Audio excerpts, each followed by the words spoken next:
എല്ലാവർക്കും VMS ടാക്കീസിലേക്ക് സ്വാഗതം. ഇപ്പം ചർച്ച ചെയ്തുകൊണ്ടിരിക്കുന്ന വിഷയം തിരുവനന്തപുരം കോർപ്പറേഷനിലെ ബിൽഡിങ്ങിൻ്റെ വാടകയുമായി ബന്ധപ്പെട്ട കാര്യങ്ങളാണ്. നമ്മുടെ VK പ്രശാന്ത് ബ്രോ, അദ്ദേഹം 2-3 വർഷമായിട്ട് കോർപ്പറേഷൻ്റെ ബിൽഡിങ്ങിലാണ് അദ്ദേഹത്തിൻ്റെ ഓഫീസ്. അപ്പോൾ അദ്ദേഹം മാസം 836 സംതിങ് രൂപ മാസ വാടകയായി കൊടുക്കുന്നുണ്ട് എന്നാണ് പറയുന്നത്. ആക്ച്വലി പുള്ളിക്കാരന് അവിടെ വേറെ അല്ലാതെ 2 റൂമുണ്ട് എന്നാണ് ഇപ്പം പറയപ്പെടുന്നത്, MLA ഹോസ്റ്റലിലും. അപ്പോൾ ഈ കോർപ്പറേഷൻ്റെ ബിൽഡിംഗ് എന്ന് പറഞ്ഞാൽ അത് കോർപ്പറേഷനുള്ളതാണ്.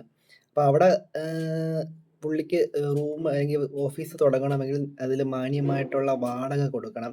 നമുക്കറിയാം, സിറ്റിക്കകത്തൊക്കെ ഒരു ചെറിയ കടയ്ക്ക് തന്നെ 10ഉം 15ഉം രൂപയാണ് വാടക വാങ്ങുന്നത്. അങ്ങനെയുള്ള ഒരു സ്ഥലത്താണ് വെറും 836 രൂപയ്ക്ക് പുള്ളി ഓഫീസ് പ്രവർത്തിക്കുന്നത്. അത് പുള്ളിയുടെ ഓഫീസ് പോരാഞ്ഞിട്ട് അവിടെ കൗൺസിലർമാരെല്ലാവരും ഇരിക്കുന്നുണ്ട്.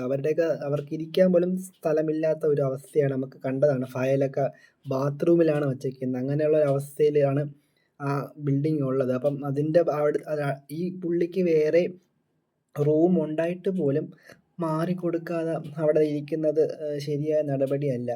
കാരണം പുള്ളിക്കാർക്ക് 2 റൂം MLAക്ക് വേണ്ടിയിട്ട് ഉണ്ട് എന്നാണ് ഞാനും കരുതുന്നത്.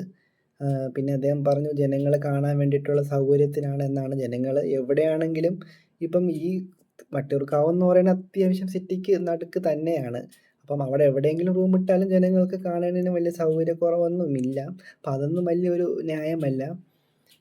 ഈ 836 രൂപ കുറഞ്ഞ വാടകയ്ക്ക് അത് കോർപ്പറേഷൻ എന്താണെന്നാലും നഷ്ടം തന്നെയായിരിക്കും. ഒന്നല്ലെങ്കിൽ അദ്ദേഹം നല്ല ഒരു വാടക 10-15,000 രൂപ വാടക കൊടുക്കണം.